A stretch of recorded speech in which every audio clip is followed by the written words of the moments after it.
کہ ہماری سوسائٹی میں وہ طبقہ جو تربیہ، جس کے لیے یہ ورڈ تربیہ کے لیے کوئی سینسٹیوٹی موجود ہے. میں یہ دیکھتا ہوں کہ مسلم امہ میں ایک چھوٹی سی مائنورٹی ہے جو تربیہ، ورڈ تربیہ یا تربیہ پروسیس کے لیے کچھ سینسٹیو ہے، وہ اس کے لیے کچھ فکر مند ہوئی ہے، جس کے لیے وریڈ ہے، تربیہ اس کا ایشو ہے.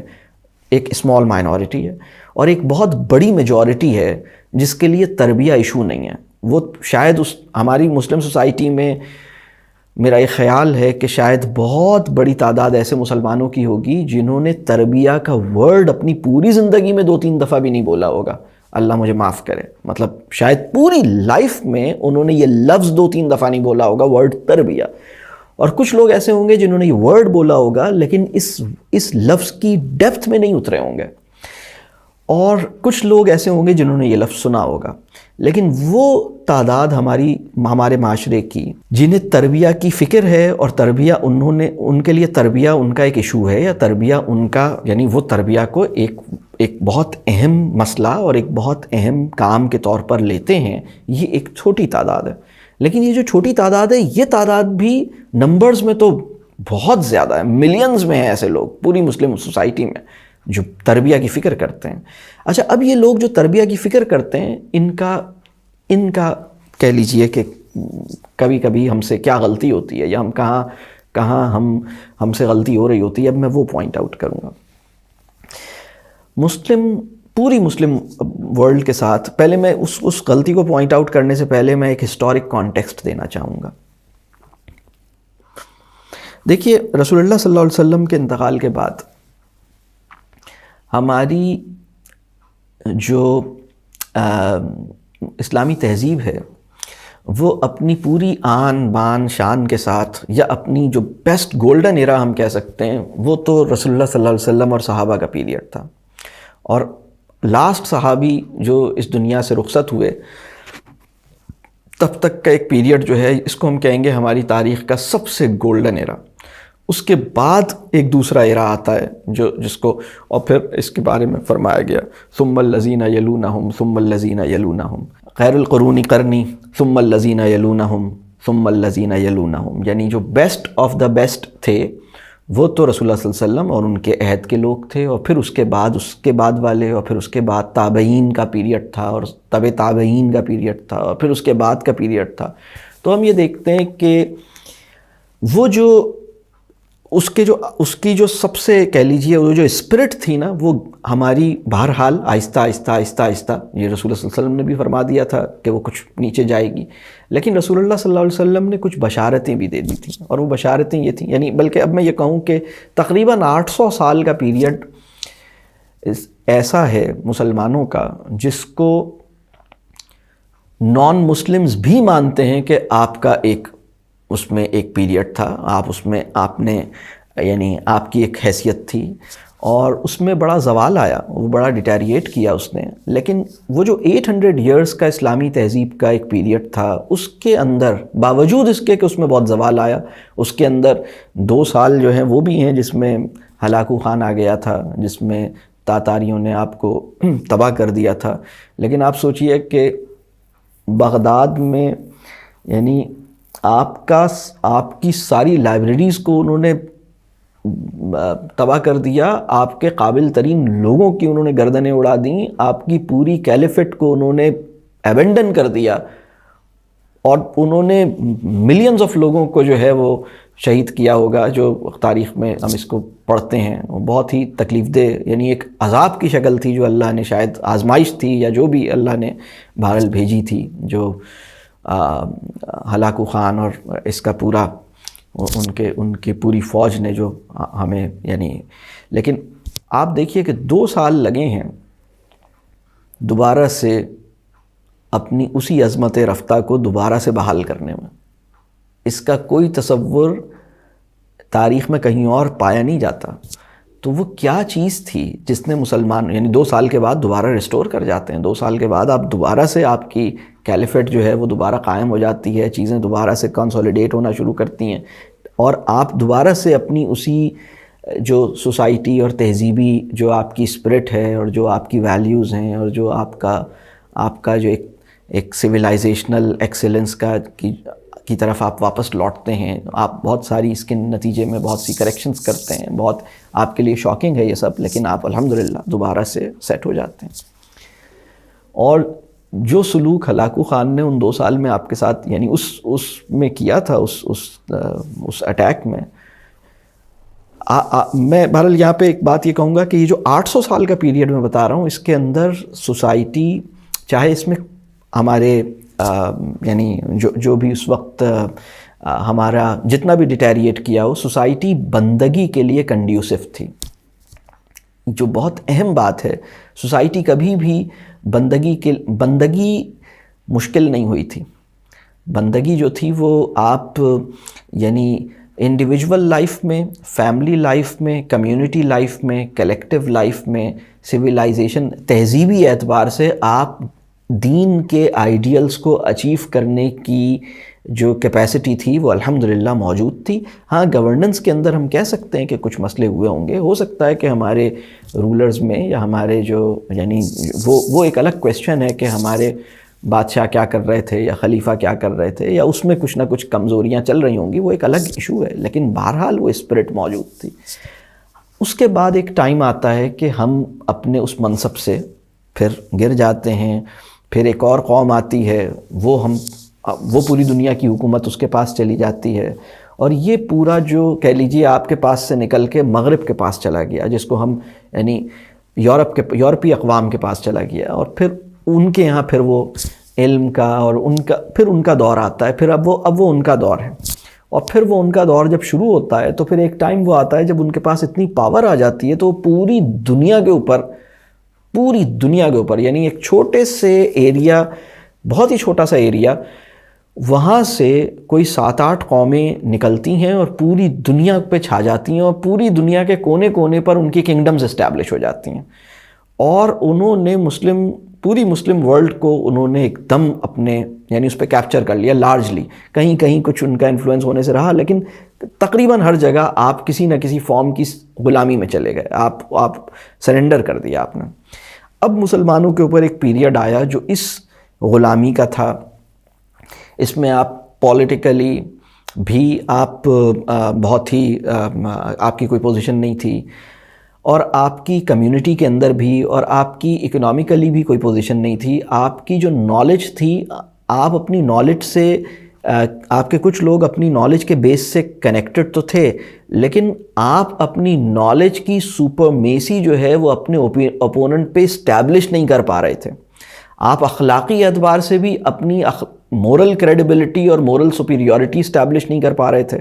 آپ کی نالج اس لیول پر یعنی آپ اپنی نالج سے دعویٰ یعنی آپ اپنے مخالف کا دل جیت کر اس کو ٹرانسفارم کرنا یا اس کو ریورٹ کرنے کی جو انٹلیکچول آپ کا جو ایکیومن تھا وہ آپ کو اجازت نہیں دے رہا تھا. اور اس کی بہت بڑی وجہ یہ تھی کہ آپ کی خودی, آپ کے اعصاب, آپ کے نروز, آپ سائیکولوجیکلی اور بہت آپ کمزور کنڈیشن میں تھے. مطلب یہ بالکل ایسی بات ہے کہ ہمارے گھر میں جو سویپر کام کرنے آتا ہے, یا ہمارے گھر میں جو ڈرائیور کام کرنے آتا ہے, یا ہمارے گھر میں اگر کوئی میڈ کام کرنے آتی ہے, اس سے میں یہ ایکسپیکٹ کروں کہ وہ مجھے اپنی آئیڈیالوجی اور اپنے ورلڈ ویو اور اپنی سوچ سے انفلوئنس کرنے کے قابل ہو جائے. یہ مطلب میری بات سمجھ آ رہی ہے؟ یعنی ہماری پوزیشن اتنی کمزور تھی کہ ہم کسی بھی سطح پر اپنا کوئی بھی پرسپیکٹیو اور پھر اپنی پریکٹسز پہ بھی ہم نہیں کھڑے تھے. مطلب ہم آن دا ہول, ہاں کہیں کہیں ہمارے کچھ بڑے لوگ تھے جو کہ اپنے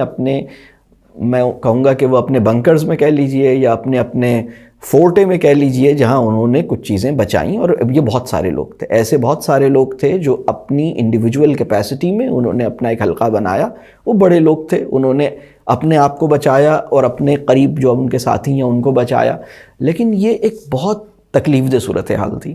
اس تکلیف دہ صورتحال میں ایک خاص قسم کی مسلم سائیکی پیدا ہوئی ہے. اب میں اس مسلم سائیکی کو ڈیفائن کروں گا. دیکھیے, غلامی کے نتیجے میں, خودی کو کھو دینے کے نتیجے میں, فائنینشیل یا اکنامک انسیکیورٹی کے نتیجے میں, کنٹینیوس وکٹمائزیشن کے نتیجے میں, اور اپنی ایمانی اور علمی کمزوری کے نتیجے میں, یہ 5-6 بڑے فیکٹرز ہیں. یعنی ہم اگر میں دیکھیں احساس غلامی پہلی بات، خود ہی کا کمزور ہو جانا یا خود ہی جو ہے وہ متاثر ہو جانا یا اپنا کانفیڈنس جو ہے وہ بالکل ہی کولیپس کر جانا، یہ ایک فیکٹر ہے. اپنی اکنامک اور فائنینشیل انسیکیورٹی اور اس کی جو بری صورتحال، یہ ایک اور فیکٹر ہے. آپ کے ساتھ وکٹمائزیشن ہو رہی ہے، یہ ایک اور فیکٹر ہے. آپ کے ساتھ ڈسکریمنیشن ہو رہی ہے، یہ ایک اور فیکٹر ہے. آپ کو دبایا جا رہا ہے، یہ ایک اور فیکٹر ہے. اور آپ کی ویلیوز اور آپ کی جو اپنی ویلیوز ہیں اس کے اوپر ایک سارکیزم ہو رہی ہے، اور اس کو نیچا دکھانے کے لیے ایک پورا لٹریچر، ایک پورا نیریٹو جو ہے وہ پاپولرائز ہو رہا ہے، جو آپ کے پرسپیکٹو کی دھجیاں اڑا رہا ہے. اب اس کو ڈیفینڈ کرنا علمی اعتبار سے، اخلاقی اعتبار سے مشکل ہو رہا ہے. اور چاروں طرف یہ ایک سچویشن ہے، مطلب آپ ایک بہت تکلیف دہ صورتحال میں کم از کم 100 ایئرز رہے ہیں. کم از کم 100 ایئرز کا مطلب یہ بہت سیف بعض جگہوں پہ آپ 150-200 سال اس کنڈیشن میں رہیں. تو اچھا، اس پوری سچویشن میں ہمارے ایک علامتی، ہمارا مسلمانوں کا ایک جو عثمانی خلافت تھی، خلافت عثمانیہ، آٹومن کیلیفیٹ جو تھی، وہ بہرحال وہ بھی تنزلی کا شکار تھی، ڈیٹیریٹ ہوتے ہوتے، لیکن وہ اپنے جو آخری اس کے جو 10-20 سال تھے، وہ کم از کم علامتی طور پر ہمیں پتا تھا کہ ہماری ایک دادی جان ہے جن کی کوئی نہیں سنتا، لیکن دادی جان زندہ ہیں. آپ دادی جان کو آواز دے سکتے ہیں، دادی جان سے ایک احساس تعلق نبھاتے ہیں، دادی جان سے اپنے آپ کو منسوب محسوس کرتے ہیں. آپ کہتے ہیں یہ وہ دادی جان ہے جو ونس اپون اے ٹائم جن کو کوئین کا درجہ حاصل رہا ہے، یہ میری وہ دادی جان ہے جن کی ایک اپنی مائٹ ہوتی تھی، جن کی اپنی ایک اسٹرینتھ ہوتی تھی، جن کو دنیا میں ایک سب سے زیادہ ریکگنیشن حاصل تھی. ان کو سب مانتے تھے، پورے کمیونٹی میں ان کی ایک زور تھا. تو اب وہ دادی جان جو ہیں وہ بہت ہی مطلب برے حال میں ہیں. دادی جان کے لیے اپنا دوپٹہ بچانا مشکل ہو رہا ہے. وہ مجھے نئے جوتے کہاں سے دلوائیں گی؟ مطلب دادی جان کی یہ اسٹیٹ ہے. یہ میں بتا رہا ہوں، آٹومن جو کیلیفیٹ ہے اس کا اپنے آخری پچھلے وہ جب اپنے برے حال کو تھی، اور وہ جو آخری یعنی جو سمجھیے کہ یہ وہی پیریڈ ہے جب آپ کہہ لیجئے کہ اسرائیل کو ایک نقشہ تیار ہوتا ہے کہ بھائی ہمیں یہ جو ٹیریٹری ہے جہاں پہ پیلسٹین اس وقت ہے، وہاں پر ہم ایک اسٹیٹ اسٹیبلش کریں. وہی وہ پیریڈ ہے جس میں آٹومن کیلیفیٹ جو ہے اس کے بارے میں ایک پوری ڈسکشن ہوتی ہے. مطلب یعنی یوں سمجھیے کہ آپ کے ہاتھ سے سب کچھ چھن چکا ہے، اور اب آٹومن کیلیفیٹ جو کہ وینٹیلیٹر پہ اپنی آخری سانسیں لے رہی ہے، اس کو صرف ایک اناؤنس کرنا ہے کہ ناؤ یو آر نو مور. تو وہ اناؤنسمنٹ کی ڈیٹ طے ہو رہی ہے کہ ہم کون سی ڈیٹ کو یہ بولیں گے کہ اب خلافت ختم ہو گئی دنیا سے. تو وہ پیریڈ آ گیا، اور میں بتاؤں یہ ایسا تکلیف دہ پیریڈ تھا پورے عالم اسلام کے لیے. اور اس پیریڈ کے اندر آتے میں آپ کو بتاؤں، اگر ہمارے گھر میں کسی ابا جان یا دادی جان کی طبیعت بہت خراب ہو اور وہ ہاسپٹلائزڈ ہوں، تو ہمارے بیک آف دا مائنڈ میں یہ آ رہا ہوتا ہے کہ یہ اگر انتقال کر گئے تو اب اس کے بعد کیا ہوگا. مطلب یہ ذہن میں آ رہا ہوتا ہے.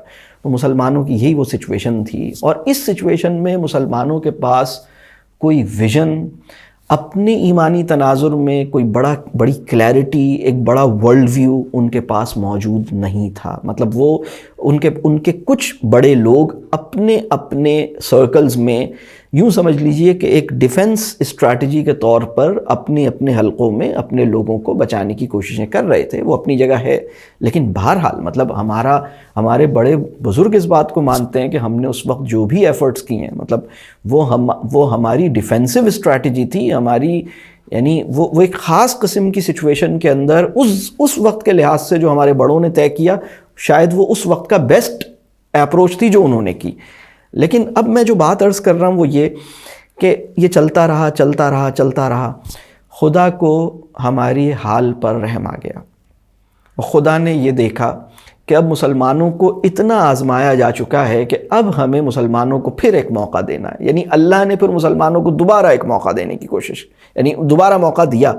یعنی میں آپ کو بتاؤں، پاکستان ہم ایمان کے اعتبار سے، علم کے اعتبار سے اور اخلاق کے اعتبار سے اس کو کوالیفائی نہیں کرتے تھے. یہ میں بہت واضح طور پہ یہ بات عرض کر رہا ہوں. اگر کوئی یہ سمجھتا ہے کہ ہم ایمان کے اس مرتبے پہ تھے کہ اللہ نے ارض پاک ہمیں عطا کر دی، ہماری گود میں ڈال دی، ہمیں کہا چلو بھئی اب تمہیں ہم ایک خطہ دیتے ہیں، ہم کوالیفائڈ نہیں تھے ایمان کے اعتبار سے بھی، اخلاق کے اعتبار سے بھی، علم کے اعتبار سے بھی. ہمارے حالات ٹھیک نہیں تھے.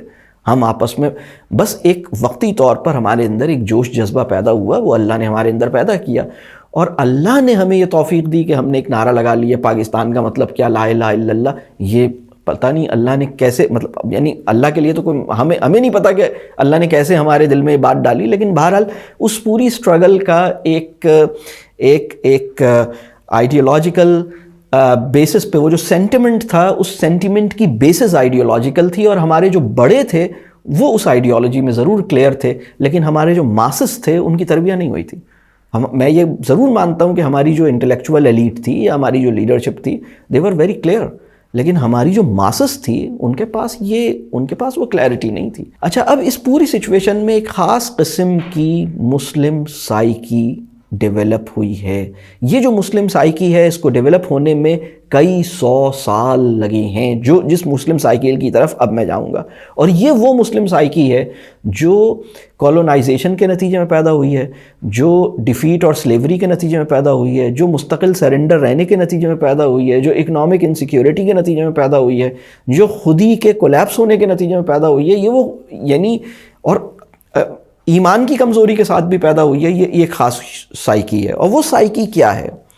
وہ جو خاص مسلم سائیکی جس کے پچھلے کئی 100 سال کا ایک فیز ہے، جس کے نتیجے میں ہم اس سائیکی میں گئے. اچھا، اس سائیکی میں ہم وہ جو شروع کے 800 ایئرز ہیں جن کو میں گولڈن ایرا کہہ رہا ہوں، اس گولڈن ایرا میں ہم اس سائیکی میں نہیں تھے. یہ میں بڑا واضح بتا دوں، اس سائیکی کے اندر ہم ڈاؤن فال کے پیریڈ میں جنریٹ ہونے والی سائیکی ہے. وہ سائیکی اب ضرورت اس بات کی ہے کہ ہم اس سائیکی کو پہچانیں اور اس سائیکی سے اپنے آپ کو نکالیں. وہ سائیکی کیا ہے؟ میں وہ سائیکی بتا دیتا ہوں. دیکھیں، جب ہم بہت انسیکیور فیل کرتے ہیں تو وہ انسیکیور فیل کرنے کا پہلا نتیجہ یہ ہوتا ہے کہ ہم ٹرسٹ کرنے کی کیپیسٹی ہماری بہت بری طرح شیٹر ہوتی ہے. ہم اعتماد نہیں کر پاتے، ہم اپنے اوپر اعتماد نہیں کر پاتے، ہم انسانوں پہ اعتماد نہیں کر پاتے.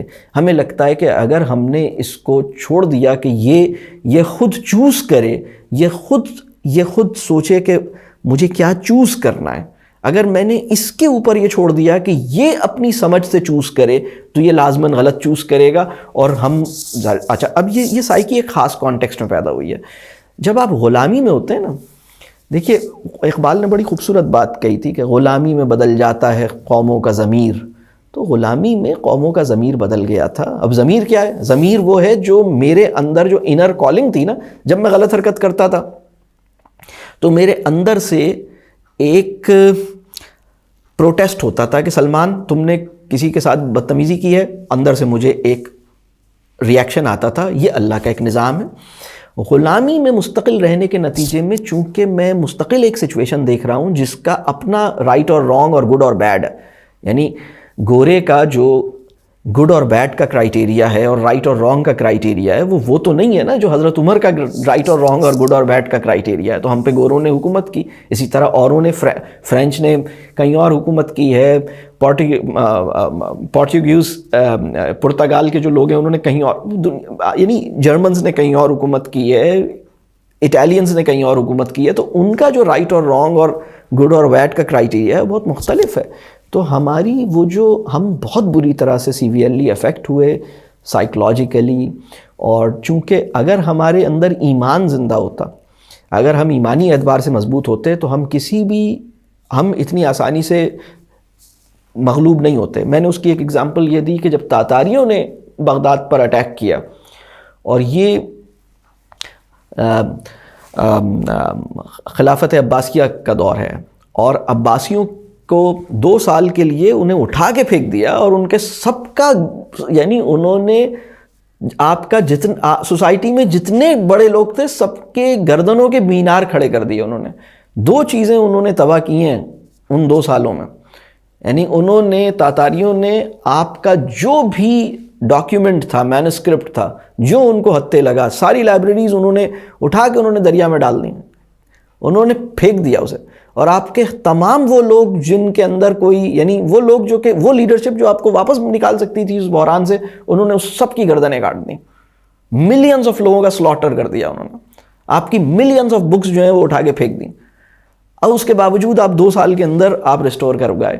اس کی وجہ کیا ہے یہ سمجھنے کی ضرورت ہے۔ اس کی وجہ یہ ہے کہ ہر گھر کے اندر جو تربیت کا جوہر تھا وہ ریٹین ہوا تھا، اور مسلم گھران ہر گھر سے وہ جو ہم دعا کرتے ہیں نا، ربنا حب لنا من ازواجنا وذریاتنا قرۃ اعین وجعلنا للمتقین اماما، یہ دعا اتنی بڑی دعا ہے کہ اگر ہم سے کوئی یہ کہے کہ تم اپنی اولاد کے لیے اپنی عقل کے مطابق جو سب سے بڑا ویژن سوچ سکتے ہو وہ سوچ لو، کوئی ہمیں چیلنج کرے کہ سب سے بڑا ویژن جو سوچ سکتے ہو سوچ لو، میں آپ کو یہ چیلنج کرتا ہوں کہ کوئی بھی انسانی ذہن اس سے بڑا ویژن اپنی اولاد کے لیے جتنی بھی جان لگا لے نہیں سوچ سکتا۔ اس ویژن کے اندر جو بڑی اہم بات ہے وَجَعَلْنَا لِلْمُتَّقِينَ إِمَامًا والے پارٹ پر میں آتا ہوں، اپنی اولاد کے لیے کہا جا رہا ہے کہ اے رب کریم میری اولادوں کو متقین کا امام بنا دیجئے۔ پہلے ایک بات اور سمجھ لیں، ویسٹ کے اندر 2 ٹرمز یوز ہوتی ہیں ان کے اپنے کانٹیکسٹ میں، ایک ہے مینیجر، ایک ہے لیڈر۔ امام از ناٹ مینیجر، امام مینیجر اور لیڈر نہیں ہے، اس سے اوپر ہے۔ مینیجر کیا کرتا ہے؟ صرف مینیج کرتا ہے لوگوں کو۔ لیڈر کیا کرتا ہے؟ ان کو موٹیویٹ کرتا ہے، ان کو انسپائر کرتا ہے، اور ان کو کہتا ہے اچھا بھائی تمہارے اندر جو اچھی چیز کا پوٹینشیل ہے میں اس کو یوٹیلائز کر رہا ہوں تاکہ تم کسی کام میں لگا دو۔ وہ ان کو اپنے ایجنڈا کے لیے موبیلائز کرتا ہے، موٹیویٹ کرتا ہے۔ مینیجر یہ نہیں کرتا، اینڈ آل آف اس نو کہ لیڈر اور مینیجر میں زیادہ اچھا لیڈر ہوتا ہے، اس لیے کہ ہم نے یہ سب پڑھا ہے، ویسٹ نے ہمیں سمجھایا ہے، بالکل ٹھیک بات ہے، آئی ایگری۔ ایک مینیجر ہے، ایک لیڈر ہے۔ امام از ناٹ لیڈر، امام اس سے بہت اوپر ہے۔ امام جو لیڈر کا ویسٹرن پرسپیکٹیو ہے اس کے اندر امام کے جو جاب ہے وہ مینٹرنگ نہیں ہے۔ ہمارے کانٹیکسٹ میں جو امام کی جاب ہے وہ بہت اوپر ہے، بہت اوپر ہے۔ اس کو اقبال کہتے ہیں کہ اقبال نے 5 اشعار پر مشتمل امامت کے نام سے ایک بہت ہی خوبصورت نٹ شل میں بند کرنے والی نظم کہی ہے جس کا نام ہے امامت۔ تو نے پوچھی ہے امامت کی حقیقت مجھ سے، حق تجھے میری طرح صاحب اسرار کرے۔ بہت ہی خوبصورت نظم ہے، مطلب وہ یعنی ہے وہی تیرے زمانے کا امام برحق جو تجھے حاضر و موجود سے بیزار کرے۔ اور بہت ہی خوبصورت، یعنی اس کا تیسرا شعر ہے، موت کے آئینے میں تجھ کو دکھا کر رخ دوست زندگی تیرے لیے اور بھی دشوار کرے، اور دے کے احساس زیاں تیرا لہو گرما دے، فقر کی سان چڑھا کر تجھے تلوار کرے۔ اور فتنہ ملت بیضا ہے امامت اس کی جو مسلمان کو سلاطین کا پرستار کرے۔ میں یہ بات کر رہا ہوں کہ ہمارے کانٹیکسٹ میں جو امام ہے اس کا سب سے اہم کام ہے تزکیہ، اس کا سب سے اہم کام ہے تربیہ۔ وہ انسانوں کا تزکیہ کرتا ہے، ان کو نور ہدایت سے جوڑتا ہے، ان کو ان کی فطرت سے دوبارہ سے منسلک کرتا ہے، وہ اپنی فطرت سے باغیانہ روش پہ جو چل رہے تھے۔ کیونکہ دیکھیے اللہ نے انسان کے اختیار کو اتنی رسپیکٹ دی ہے کہ اللہ نے انسان کو یہ بھی اختیار دیا ہے کہ تم چاہو تو اپنی فطرت کے اگینسٹ کام کرنا شروع کر دو۔ تمہاری فطرت ہے رحم، لیکن تم بے رحم بن جاؤ۔ میں آپ کو بتاؤں، انسان جب کسی کے ساتھ بے رحمی کرتا ہے، ظلم کرتا ہے، تو وہ اگینسٹ دا فطرت چلتا ہے۔ اور یہ فطرت اتنی ایک لیول پہ چلی جاتی ہے کہ آپ نے بہت سے لوگوں کو دیکھا ہوگا جو اپنے آپ کو سیلف ہارم پہنچاتے ہیں، اپنا ہاتھ کاٹ لیتے ہیں، اپنے آپ کو مار لیتے ہیں، کوئی غلط چیز کر لیتے ہیں، اپنے ساتھ رحم نہیں کرتے۔ یہ وہ اسٹیٹ ہے جہاں یہ اس کی فطرت نہیں ہے۔ فطرت کیا ہے؟ فطرت ہے رحم، اور وہ دوسروں کے ساتھ بھی رحم کرے، اپنے ساتھ بھی رحم کھائے، یہ ہے اس کی فطرت۔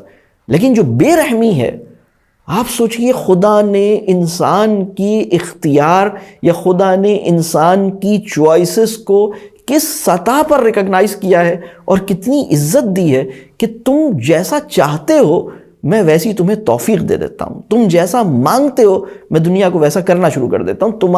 تمہاری چوائس کو یعنی اللہ نے انسان، یہ جو میں اکثر ایک بات کہتا ہوں کہ ول پاور، اتنی اللہ نے ول پاور کو اتنی عزت دی ہے، انسان کی ول پاور کو، کہ اللہ نے, میں تو یہ کہتا ہوں کہ دعا کی سچائی ول پاور کی پریزنس کے ساتھ ممکن ہوتی ہے. یعنی وہ میری دعا اسی صورت میں سچی ہے نا جب میرے اندر آرزو ہے, تمنا ہے, عزم ہے, ول پاور ہے, انٹینشن ہے. اگر میری انٹینشن ہی نہیں ہے حج کرنے کی اور میں کہہ رہا ہوں یا اللہ بس حج کرا دے, لیکن میرا کوئی دل نہیں چاہ رہا کہ میں اپنے آفس سے 1 مہینے کا بریک لوں اور حج پہ جاؤں, میرا تو کوئی پلان بھی نہیں ہے, میری کوئی چاہت بھی نہیں ہے, بس اللہ آپ حج کرا دیں مجھے, یہ میں مذاق کر رہا ہوں, اپنے آپ کو بہلا رہا ہوں میں. اگر مجھے حج کرنا ہے تو مجھے یہ ذہن میں بنانا ہوگا کہ بھائی مجھے حج کرنے کے لیے نکلنا ہوگا اور مجھے بریک لینی ہوگی. تو کیا do I actually want it? تو یہ جو اللہ نے انسان کی ارادے اور انسان کی چوائسز اور انسان کی ول پاور, قوت ارادی اور انسان کے اختیار, اس کو بڑی وقت, بڑی تکریم, بڑی عزت, بڑی ریکگنیشن دی ہے انسان کی. اور یہ وہ مقام ہے. اب جو میں جو اس دعا کی طرف واپس جاتا ہوں, وَجَعَلْنَا لِلْمُتَّقِينَ إِمَامًا, اے اللہ ہماری اولادوں کو امام بنا دیجئے. یعنی امام کا مطلب یہ وہ نہیں ہے کہ جو آپ, اصل مسئلہ یہ ہے کہ ہم نے ایک بڑا ظلم یہ کیا ہے کہ مغرب سے, مغربی تہذیب میں پیدا ہونے والا ہر وہ نوشن جو بہت اپیلنگ ہے اور جس کے اندر بڑی چمک دمک ہے, گلٹرنگ قسم کے جتنے آئیڈیاز ویسٹ سے پیدا ہوتے ہیں, ہم اپنی زنبیل میں یا اپنے کہہ لیجئے اپنے اس میں دیکھتے ہیں کہ ہمارے پاس اس سے کرسپونڈ کرنے والی کون سی ٹرم ہو سکتی ہے جو اس پہ پیسٹ کر دیں. تو ہم اٹھاتے ہیں, جب وہاں سے لیڈر کا ورڈ آیا تو ہم نے اٹھایا اور ہم نے امام کا ورڈ اس پہ پیسٹ کر دیا. ہمارا جو امام ہے اور ان کا جو لیڈر ہے اپنے اسکوپ آف رسپانسبلٹیز کے اعتبار سے اور اپنی اسکوپ اور ایفیکٹونیس کے اعتبار سے بہت فرق ہے. مطلب ان کا لیڈر تزکیہ نہیں کرتا, ہمارا لیڈر تزکیہ کرتا ہے. ہمارا لیڈر حاضر و موجود سے بیزار کرتا ہے. ہمارا لیڈر دے کہ تجھے احساس زیاں تیرا, یعنی یہ بات کہ تم نے زندگی کس چیز میں گزاری ہے, تمہاری اکاؤنٹیبلٹی ہے, تم نے اپنے آپ کو سنبھالنا ہے, تم کس ٹریپ میں ہو, تم جاگو, تمہیں ایک دن اللہ کے حضور جواب دہ ہونا ہے. تمہارا مقام یہ میرا نہیں خیال کہ کوئی بھی ہارورڈ سے پڑھا ہوا ہو یا کیمبرج سے پڑھا ہوا ہو وہ لیڈر ایسا کام کر رہا ہوگا. یہ لیڈر ہماری ہی کانٹیکسٹ, اور یہ اس لیڈر کا جو سب سے پرائمری فنکشن ہے وہ ہے مربی. تو ایکچولی جو ہمارا لیڈر ہے وہ ایکچولی مربی ہے. وہ انسانوں کو مرنے سے پہلے توبہ کرنے, اپنی زندگی کو ٹھیک کرنے اور زندگی کو میننگ فل بنانے اور توبہ کرنے اور تزکیہ کرنے پہ راضی کرتا ہے, انہیں اس چیز پہ لے کر آتا ہے. یہ وہ رول ہے جو ہمیں نبھانا, اللہ کرے کہ ہم نبھائیں. اب میں یہ بات کر رہا ہوں کہ یہ جو دعا ہے, آپ سوچئے ہماری اولادیں بڑی ہو جائیں, بہت شارٹ پیریڈ ہے, یہ صرف ایک جنریشن کا ڈسٹینس ہے, یعنی میری اور میری اولاد. تو مجھ سے ایک آ گیا ہے کہ میں دعا مانگوں, اور جب خدا مجھے یہ دعا سکھا رہا ہے اس کا مطلب یہ ہے کہ خدا کے اپنے پلان, خدا کی اپنی مشیت میں اس بات کا پورا امکان موجود ہے, خدا کی یہ چاہت موجود ہے, خدا یہ بات چاہ رہے ہیں, جبھی تو چاہ رہے ہیں کہ مطلب خدا یہ چاہتے ہیں کہ میں خدا سے یہ مانگوں, اس کا مطلب ہے خدا دینا ہی تو چاہتے ہیں, تبھی تو کہہ رہے ہیں کہ میں مانگوں. لیکن اس میں جو بہت اہم بات ہے وہ کون سی کمیونٹی کا امام بنانے کی بات ہو رہی ہے؟ متقین کا امام بنانے کی بات ہو رہی ہے, منافقین کا امام بنانے کی بات نہیں ہو رہی, جاہلین کا امام بنانے کی بات نہیں ہو رہی, یعنی ان لوگوں کا امام بنانے کی بات نہیں ہو رہی جو, یعنی اس وقت جو سوسائٹی ہے, اس وقت کی سوسائٹی کے امام بنانے کی بات نہیں ہو رہی, کیونکہ اس وقت تو متقین کی سوسائٹی ہی نہیں ہے. اور یہ بات کہی جا رہی ہے کہ یا اللہ میری اولاد کو متقین کا امام بنا دے. اس کا مطلب یہ ہے in such a short period of time the world will undergo such a big transformation. کتنے چھوٹے سے وقت میں میرا معاشرہ اللہ کی توفیق سے, اللہ کی قدرت سے اگر میں سدھر گیا تو پوری سوسائٹی ایک بہت بڑی ہیوج ٹرانسفارمیشن سے گزرے گی ان سچ اے لٹل ٹائم. اور میرا بچہ جب بڑا ہوگا تو پوری سوسائٹی جو اس وقت مجھ جیسے گناہگاروں پہ مشتمل ہے, پوری society will be composed of متقین, and my child will become امام آف دوز متقین, and this whole transformation upside down will occur in such a short period of time. Can you imagine? کیا ہم یہ تو سوچتے ہیں کہ ہمارا بچہ لیڈر بن جائے, انہی 2 نمبر لوگوں کا لیڈر بنے جو ہم جیسے ہیں سب, مطلب ایسے لوگوں کا لیڈر بنے جو میری طرح غیبت کرتے ہیں اور منافقت کرتے ہیں اور بس ایسے ہی مطلب نہ صحیح سے مسلم ہیں نہ صحیح سے, ہمارے اندر تو بہت سارے مسئلے ہیں. تو ہم جیسوں کا لیڈر نہیں کہنے, اللہ میری اولاد کو مجھ جیسوں کا لیڈر بنانے کی بات نہیں کر رہا.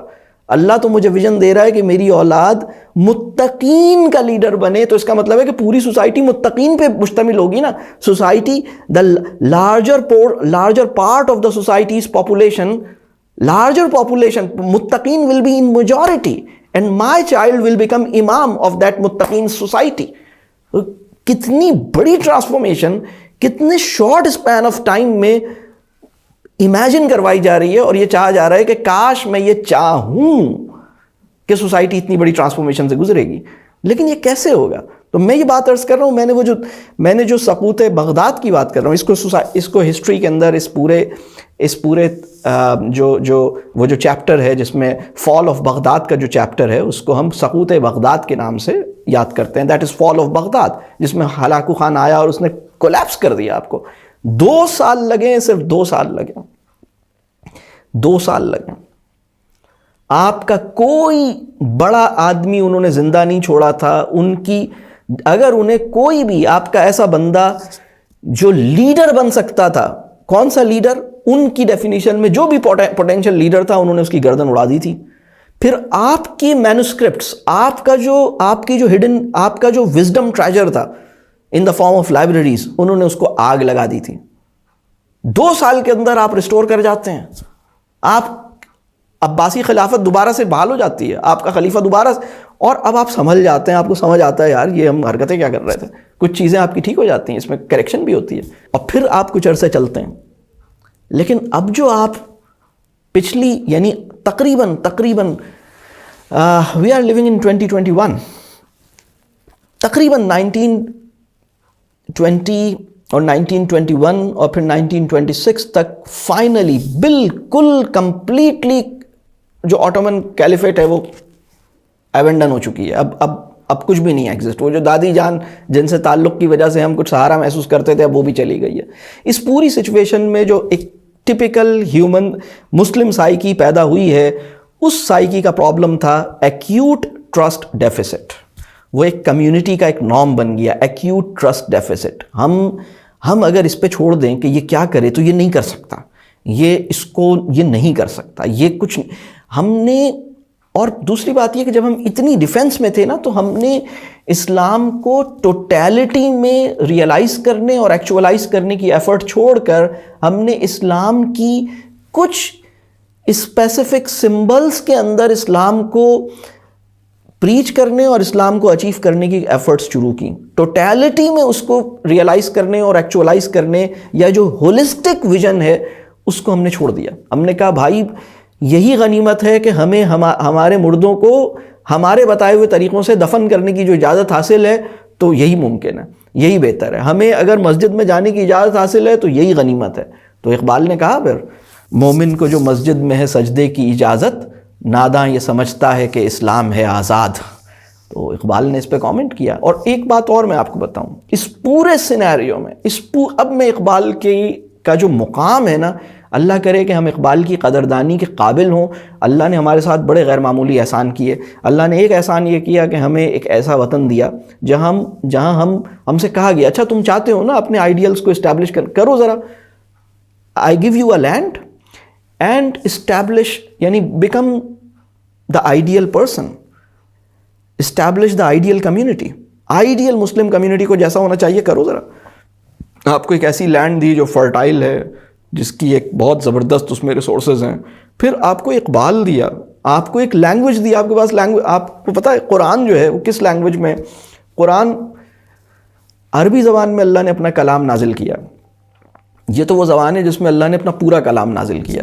عربی کے بعد اگر کسی زبان میں کلام اللہ nearest to the any other language after Arabic, which is that language? That is Urdu. یعنی قرآن جو ہے نا وہ 45-50% اردو میں ہے اور 100% عربی میں ہے. یہ پتہ ہے آپ کو؟ تو آپ کو یہ بالکل ایسی بات ہے، اللہ نے ہمارے اوپر رحم کیا. اللہ نے دیکھا کہ ہم یہاں ہیں اور کلام اللہ یہاں ہے، تو اللہ نے ایک چھوٹی سی سیڑھی پھینکی اور کہا دیکھو میں ایک چھوٹی سی سیڑھی دے رہا ہوں جس سے جہاں تم ہو اور جہاں کلام اللہ ہے، اس کے گیپ کو میں تمہارے اوپر، you are the only chosen people on this planet, جس کے ساتھ میں یہ احسان کر رہا ہوں. تمہیں میں ایک ایسی لینگویج، جتنے بھی لنگوسٹس ہیں وہ برتھ آف اردو کو ایک لنگوسٹک میریکل کے طور پر اینالائز کرتے ہیں. یہ متفق علیہ بات ہے, دنیا کے جتنے لیڈنگ لنگوسٹس ہیں وہ یہ اس بات کو مانتے ہیں کہ لینگویج, دنیا میں جو بڑی لینگویجز ہیں ان کو پیدا ہونے والا جو کانٹیکسٹ ہے that was not available for Urdu. اور کس طرح یہ آپ کو پتہ ہے, آپ میں سے کتنے لوگوں کو پتہ ہے کہ فرینچ جو ہے اس کے اسپیکرز دنیا میں کم ہو رہے ہیں, باوجود اس کے کہ لوگ بہت چاہتے ہیں کہ فرینچ سیکھیں, لیکن اور فرینچ گورنمنٹ بہت کوشش کرتی ہے کہ فرینچ لینگویج کو پروموٹ کرے, اس کے اوپر بڑے بجٹس ہیں. دنیا میں میرا نہیں خیال کہ اردو کی پروموشن پہ کہیں بھی کوئی بجٹ ہوگا, میرا نہیں خیال کہ اردو کے اوپر کوئی ایسا سیریس, لیکن دنیا کی ہمارے پاکستان کے اندر انسٹیٹیوٹس ہیں, کلچرل انسٹیٹیوٹس ہیں جو فرینچ سکھاتے ہیں. اگر آپ فرینچ سیکھنا چاہیں تو آپ کو بڑی فیسیلیٹیشن ملتی ہے, لیکن اس کے باوجود یہ خدا کی مرضی ہے کہ کون سی زبان اسپریڈ کرے گی, خدا کی مرضی ہے کون سی زبان اسپریڈ نہیں کرے گی. تو اردو کو کہا جاتا ہے کہ یہ اگر اردو اور ہندی دونوں کو شامل کر لیں تو یہ دنیا کی دوسری بڑی زبان ہے نمبر آف اسپیکرز کے لحاظ سے. 7,000 آؤٹ آف 7,000 لینگویجز, جو کہ انسانی تہذیب کی پوری تاریخ میں کوئی 7,000 کے قریب زبانیں جو ہیں وہ ایمرج ہوئی ہیں, اور اس میں اردو لینگویج کو اللہ نے یہ مقام دے دیا. پھر اللہ نے اقبال پیدا کیے جو اس پوری سچویشن کا ایسے انالیسس کر رہے ہیں, ٹھک کر کے بالکل ہماری پوری پرابلم کو یوں کر کے فریم کرتے ہیں, وہ کہتے ہیں یہ مسئلہ ہے ہمارا, یہ تمہارا مسئلہ, اس کو ٹھیک کر لو, یہ تمہارا مسئلہ, ایسے بتاتے ہیں.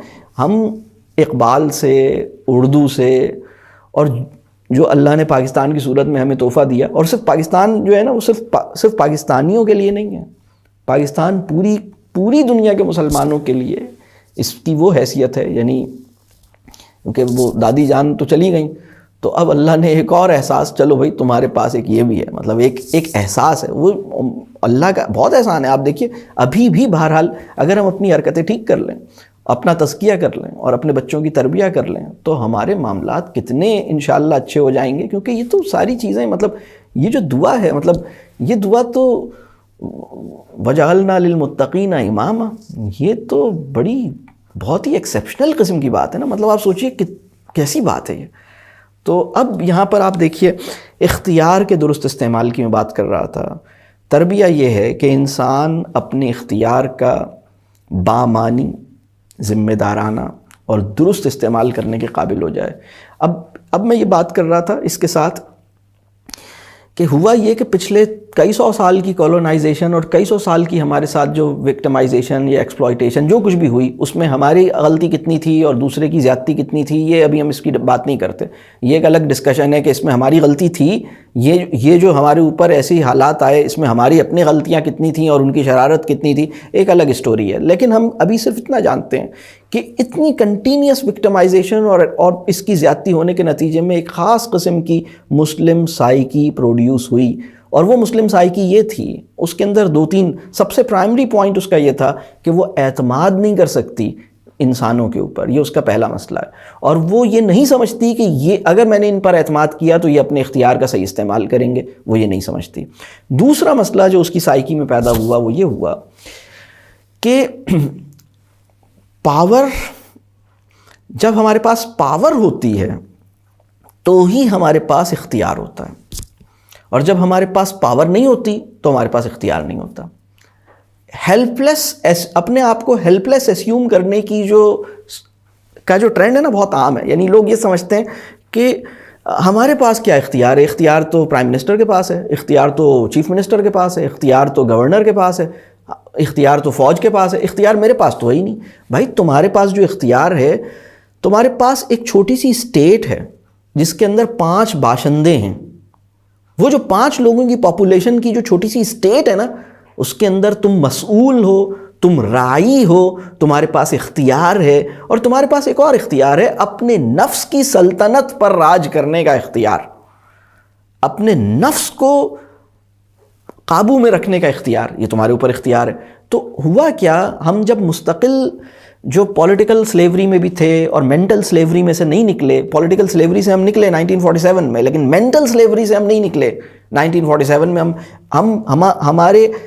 ہمارے بارڈر سے ہماری لینڈ کو انہوں نے چھوڑا تھا, ہمارے مائنڈ کو انہوں نے نہیں چھوڑا تھا، ہمارے قلب کو انہوں نے نہیں چھوڑا تھا. تو میرے دل میں اور میرے ذہن میں ابھی بھی وہ لارڈ ہے جس کی حکومت جاری ہے. اس کو میں کہتا ہوں مروبیت. اور ہم سوچتے نہیں چیزوں کو، ہمیں اندازہ نہیں ہوتا. تو ایک جو بہت بڑا مسئلہ یہ ہوا، میں خودی کیسے ڈیفائن ہوتی ہے، اب میں ذرا اس کی طرف جاتا ہوں. اقبال کا تصور خودی جو ہے نا، وہ ایک دو لفظوں میں بیان کر دیتا ہوں. پہلے تو میں اس کے بارے میں یہ بتاؤں کہ خودی، اقبال نے یہ ساری بات کیوں اقبال نے ہمارے ہر مسئلے کا جو علاج ہے اس سچویشن کا، وہ اقبال نے اس طرح میں پرووائڈ کیا. اس لیے کہ جب دنیا چینج ہو جاتی ہے نا، تو حادثات بھی چینج ہو جاتے ہیں. یعنی آج سے 1000 سال پہلے جو ٹریولنگ میں ایکسیڈنٹ ہوتا ہوگا تو وہ گھوڑے سے گرنے کا ہوتا تھا. اب جو ہے وہ ٹرین الٹ گئی، اب جہاز ہی پورا گر گیا، تو وہ اب فارم آف ایکسیڈنٹ چینج ہو گئی ہے نا. پہلے تو گھوڑے سے گرتے تھے، آپ اونٹ سے گرتے تھے. پہلے تلوار کا زخم ہوتا تھا، اب آپ کو گولی بھی لگ جاتی ہے. تو چینج ہو گیا نا. تو جب چینج ہو گیا تو پھر آپ کے ایمانی تناظر میں ایک ایسا حکیم چاہیے، ایک ایسا بڑا آدمی چاہیے جو اس نئی سینیریو کے اندر اپنی فکری ایمانی تناظر میں اس سچویشن کو انالائز بھی کرے، اس کا سلوشن بھی دے. تو اقبال اس جگہ کھڑے ہیں. اقبال کا جو دوسرا بہت بڑا کارنامہ ہے وہ خودی کا پورا تصور ہے. وہ یہ کہتے ہیں خودی جو ہے، میں اگر اب اپنے لفظوں میں بیان کر رہا ہوں جو میں نے ان سے اخذ کیا ایک طالب علم کی حیثیت سے، اپنے اختیار کی معنویت کا احساس ہے خودی. یعنی جو اختیار اللہ نے مجھے دیا ہے یہ میٹر کرتا ہے، میری جو چوائس ہے وہ میٹر کرتی ہے. میں کسی بھی سینیریو میں چوائس، ایبلٹی ٹو چوز مجھ سے چھینی نہیں جا رہی. اور جو بھی میری ایبلٹی ٹو چوز ہے، جو بھی میری چوائس ہے، مائی چوائس ول میٹر. میری چوائس میٹر کرتی ہے. اور میں کسی بھی سچویشن میں اللہ مجھے کبھی بھی کسی ایسی سچویشن میں نہیں ڈالتا جس میں میں کچھ چوز نہ کر سکوں، اور میری جو چوائس ہے وہ میٹر کرتی ہے. یہ جو پورا احساس ہے یہ خودی کا پورا خلاصہ ہے جو میں نے آپ سے اس میں عرض کر دیا. مسلمانوں نے جو مستقل غلامی کے اندر رہنے کے نتیجے میں اور وکٹمائزیشن کے نتیجے میں جو دوسری مسلم سائیکی پیدا ہوئی، وہ یہ ہوئی ہیلپلیسنس کی سائیکی. میرے کرنے سے کیا ہوتا ہے، میں کون ہوں، ہمارے کرنے سے کیا ہوگا. ہم 2-4 لوگ اگر کریں گے بھی تو یہاں تو اتنی بڑی کمیونٹی ہے سر یہاں یو کے میں 4 لاکھ مسلمز رہتے ہیں، اس میں میرے اکیلے کرنے سے کیا ہو جائے گا، میرے اکیلے کرنے سے کیا ہو جائے گا. آج مسلمانوں کی خودی اتنی بھی نہیں ہے جتنی ابابیل کی خودی تھی. ایک قطرہ یا ایک کنکر کو گراتے ہوئے جو ابابیل جس خودی کی سطح پر قائم تھا، اس ابابیل کی جو خودی تھی نا، آج کے مسلمانوں میں مسلمان کو وہ خودی بھی نصیب نہیں ہو پا رہی. اور اس میں اللہ کا کوئی، یعنی ایسا نہیں ہے کہ اللہ نے ہمارے ساتھ ایسا کیا یا ہم نے اپنے ساتھ ایسا کیا. اگر خودی سمجھنی ہے، میں اپریشیٹ کروں گا وکٹر فرینکل کو جس نے کنسنٹریشن کیمپس کے اندر سروائیو کیا اور اپنی خودی کی بیسس پر اپنی سائیکولوجیکل ہیلتھ کو کولیپس ہونے سے بچا دیا. وہ صرف سروائیور آف کنسنٹریشن کیمپ نہیں ہے، وہ ایک سائیکولوجیکلی فٹ، یعنی جو ان کے کانٹیکسٹ میں، میں ابھی یہ بات نہیں کر رہا، لیکن بہرحال کسی نہ کسی، یعنی انتہائی تکلیف دہ سچویشن میں تھی، وہ کنسنٹریشن کیمپ میں تھا جہاں آپ، یعنی نازیوں نے یہودیوں کو جو بھی ان کے ساتھ سلوک کیا، جو بھی معاملات کیے، اس سچویشن کے اندر بھی اس کا یہ احساس زندہ رہا کہ میرے ذہن میں جو چل رہا ہے یہ تو میرے اختیار میں ہے نا، میرے دل میں جو آ رہا ہے یہ تو میرے اختیار میں ہے نا. یہ میرے جسم کو باندھ سکتے ہیں، میرے ذہن کو نہیں روک سکتے. یہ وہ لیول ہے، یہ وہی لیول ہے جو نیلسن مینڈیلا نے ڈیمانسٹریٹ کیا، یہ وہی لیول ہے جو سید علی گیلانی نے ڈیمانسٹریٹ کیا، یہ وہی لیول، یہ وہی اسپرٹ ہے جو وکٹر فرینکل نے ڈیمانسٹریٹ کی، یہ وہی اسپرٹ ہے جو عمر مختار نے ڈیمانسٹریٹ کی جب ان کو پکڑا. مطلب یہ لیبیا کے عمر مختار نے ڈیمانسٹریٹ کی. یہ وہی اسپرٹ ہے جو شیخ یاسین نے ڈیمانسٹریٹ کی. یہ وہی اسپرٹ ہے کہ بھائی اللہ نے مجھے یعنی اللہ نے کسی بھی سچویشن میں، جب اللہ نے یہ بات کہی کہ اس کو اختیار دے رہا ہوں، تو یہ اختیار جو اللہ کا عطا کیا ہوا ہے، یہ اختیار کسی بھی سچویشن میں میرے ساتھ رہتا ہے. اور یہ مجھے اپنے اختیار کی ریئلائزیشن، اپنے اختیار کی معنویت کی ریئلائزیشن، یہ مجھے اپنے اندر رکھنی ہے. اور میں اس کے ساتھ، مطلب میں اپنے عمل کا مکلف ہوں، میں اپنا عمل کروں، باقی جو ہوتا ہے ہو.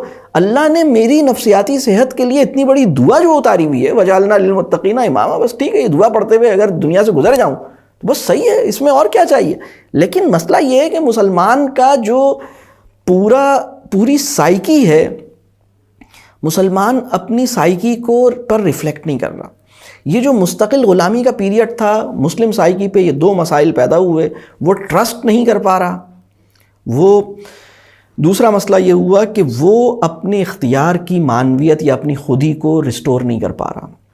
اور غور و فکر اور تدبر جو ہے یہ بہت اہم ہے. اگر ہم غور و فکر اور تدبر کریں گے اور اپنے اوپر کام کریں گے اور اس کے نتیجے میں ہم اپنی جو سائیکی ہے اس کو کریکٹ کریں گے، اور پھر ہم اپنی صحیح جو ہماری ذمہ داری ہے اس کو ہم ادا کر پائیں گے. یہ وہ پرابلم ہے جس سے ہم نکل نہیں پا رہے اور ہم اپنے آپ کو سوچ نہیں پا رہے. یہ میں بہت ہی نٹشل ویو، میری کوشش تھی کہ میں بہت ہی نٹشل میں کوشش میں نے کی کہ اس کو سمیٹوں، کیونکہ ظاہر سی بات ہے یہ بہت بڑا موضوع ہے. میں اس کو مطلب اللہ کرے کہ ہمارے پاس وقت ہو کہ ہم یعنی اپنی زندگی میں ان چیزوں پہ ورتھ وائل پونڈرنگ کر سکیں. جس طرح اس پہ پونڈرنگ کرنے کا حق ہے اس طرح ہم کر سکیں، چیزوں کو اس طرح سمجھ سکیں جیسے سمجھنے کا حق ہے، اور پھر اپنی سمجھ کے ساتھ کمٹمنٹ کا وہ تقاضا نبھا سکیں جو ہمیں نبھانا چاہیے. مطلب خدا ہم سے پوچھے گا کہ تیری سمجھ میں جو باتیں آ گئی تھی نا، تو نے اس سے کتنا کمٹمنٹ دکھائی اپنی. یہ خدا ہم سے پوچھے گا، میں آپ کو بتا دوں، اس پہ نہیں چھوڑے گا ہمیں. ایک سوال یہ ہے کہ تمہاری سمجھ میں صحیح آیا تھا یا غلط، یعنی تم نے صحیح کو کتنا یعنی تم نے اپنی سمجھ کو صحیح کرنے کی کوشش کتنی کی، تم نے کیوں نہیں ڈھونڈا کہ کیا چیز صحیح ہے کیا چیز غلط ہے. یہ ایک الگ سوال ہے. لیکن ایک سوال یہ ہے کہ جو تمہاری سمجھ میں آ گیا تھا، جو بھی سمجھ میں آ گیا تھا، صحیح تھا یا غلط تھا، تم نے اس سے کمٹمنٹ اپنی کیوں نہیں دکھائی. یہ ایک بہت بڑا سوال ہے. اللہ ان دونوں سوالوں میں ہمیں ہماری غلطیوں پہ ہمیں معاف کرے، ہمیں اپنے معاملات ٹھیک کرنے والا بنائے.